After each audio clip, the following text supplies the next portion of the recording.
వార్త చూస్తే డీసీసీలను 3 నెలల్లోనే పనితనం నిరూపించుకోవాలి, లేదంటే స్వయంగా తప్పుకోవాలి. మీనాక్షి నటరాజన్ మాస్ వార్నింగ్ ఇచ్చారు. గుజరాత్లో ఇదే జరిగింది, తెలంగాణలో ఇదే జరుగుతుంది. 1 కోటి మంది ఇందిరమ్మ చీరలు చేర్చే బాధ్యత డీసీసీలదే. ఎవరికి చీర రాలేదన్నా ఊరుకోనని మీనాక్షి నటరాజన్ ఎవరైతే ఉన్నారో ఆవిడ చెప్పడం జరిగింది. అంటే మరి రాష్ట్రంలో ఏం జరుగుతుంది, అక్కడ పరిస్థితులు ఏంటి, రాష్ట్రాలకి ఇన్ఛార్జిని ఒకళ్ళు వేస్తుంది కాంగ్రెస్ ప్రభుత్వం. మరి లోకల్గా ఉన్న కాంగ్రెస్ ప్రభుత్వం అధిష్టానం నిర్ణయం తీసుకున్న అన్ని విషయాలు అక్కడ ఉన్నవన్నీ కూడా అక్కడ చేర్చాల్సిందే లోకల్లో ఉన్న నాయకుల మీదే ఉంటుంది. ఆ నాయకులు కంపల్సరీ పని చేయాలి. ఓన్లీ ప్రెస్ ముందుకు వచ్చి, మీడియా ముందుకు వచ్చి మైకు పట్టుకుని మరి నేను ఇది, నేను సూర్యుడిని ధీరుణ్ణి అంటే కుదరదు. మరి ఎవరైనా కూడా పనిచేసిన వాళ్ళకే కాంగ్రెస్ పార్టీలో స్థానం అనేది ఉంటుంది అని చెప్పి మీనాక్షి నటరాజన్ చెప్పడం జరిగింది. ఇక డీసీసీలదని చెప్పింది అది పరోక్షంగా ఇది మరి ఎవరికి తగిలిందయ్యా అంటే మనకి తెలుసు. జిల్లా కాంగ్రెస్ అధ్యక్షులు ఏఐసీ వ్యవహారాల incharge Meenakshi Natarajan mass warning ఇచ్చారు. గాంధీ భవన్లో మంగళవారం జరిగిన సమావేశంలో మాట్లాడారు.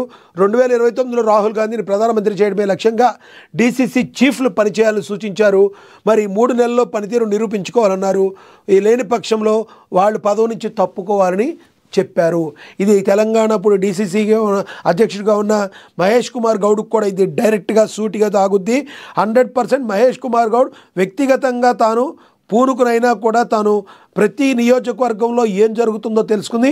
రాష్ట్ర వ్యాప్తంగా కూడా ఈ చీరలన్నీ చేరేలాగా ఉండాలని చెప్పి మరి చెప్పారు. లేదంటే తమంతట తాము తప్పుకోవాల్సిందే అన్నారు. ఇది ఒక రకంగా చెప్పాలంటే మహేష్ కుమార్ గౌడ్ కూడా కత్తి మీద సాము లాంటిదే. 100% ఆయన మీడియా ముందు మాట్లాడటమే కాదు, మరి ఒక్కొక్కసారి చూస్తూ ఉంటాం, మనకి ఏం జరుగుతుందో తెలుసు. కాంగ్రెస్ పార్టీలో మరి మాట్లాడుతూ ఉంటారు కానీ పని చేయడం కొంత లేట్ అవుతూ ఉంటుంది, చేస్తారు కానీ జాప్యం జరుగుతూ ఉంటుంది. కానీ అలాంటిది లేదు. ఈ హైకమాండ్ మాత్రం చాలా సీరియస్గా ఉంది. ముఖ్యమంత్రి రేవంత్ రెడ్డి అంటే ఆయన అనేక పనుల్లో బిజీ ఉంటారు రాష్ట్రంలో, కానీ ఇవి డీసీసీలదే ఈ బాధ్యత అని చెప్పి మీనాక్షి నటరాజన్ చెప్పారు. మనం అందరూ కూడా ఆశిస్తున్నాం. మహేష్ కుమార్ గౌడ్ గారు కూడా ఈ విషయంలో చాలా సిన్సియర్గా ఉన్నట్టుగా మనకి తెలుస్తుంది. 100% వర్క్ చేయడానికి, తానేంటో నిరూపించుకోవడానికి ఆయన ఉవ్విళ్ళోరుతున్నట్టుగా తెలుస్తుంది.